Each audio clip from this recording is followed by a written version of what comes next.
سلبية يجب التخلص منها.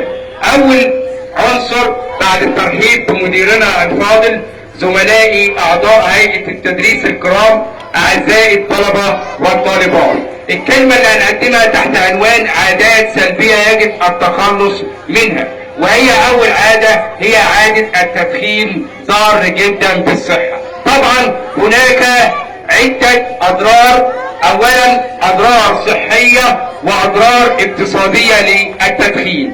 الصحية طبعا معروف انتشار الأمراض وأهمها أمراض السرطان، الرئة، أمراض الصدر وغيرها من الأمراض، وكفانا الله شر الأمراض. يبقى أول عادة سلبية هي التدخين. يجب أعزائي الطلبة والطالبات أن تدرك أن التدخين ضار جدا بالصحة. عرفنا الأضرار الصحية. الأضرار الاقتصادية، التبذير في المال وصرف الأموال على علب التدخين والسجائر وغيرها من أنواع التدخين.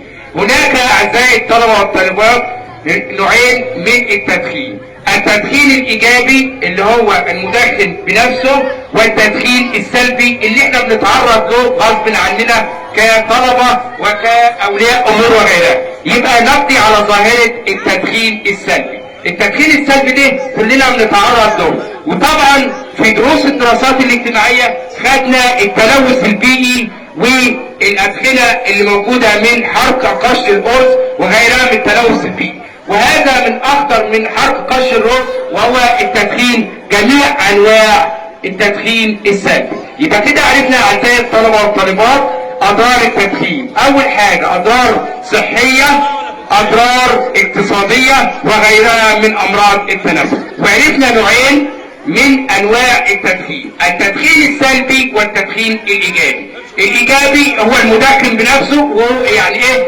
بيسيب نفسه. طيب التدخين السلبي اللي احنا بنتعرض له، وفي جماعة في المدرسة اسمها جماعة مناهضة التدخين في مدرستنا.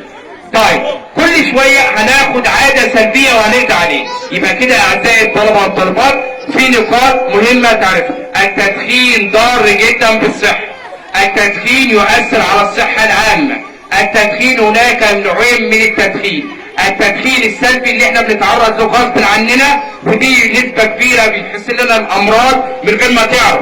يعني ممكن تكشف عليك تعرف يقول لك انت كنت مدخن قبل كده وانت لا ليك عليك بالتدخين ولا حاجة، ودي ظاهرة سلبية يجب القضاء عليه. طبعا تبعد عنها ازاي؟ تبعد عن أي بيئة فيها تدخين، تستهدف منهم وتبعد.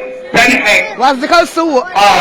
طب اول حاجة بقى البعد عن اصدقاء السوء. يبقى في عادات سلبية يجب القضاء عليها.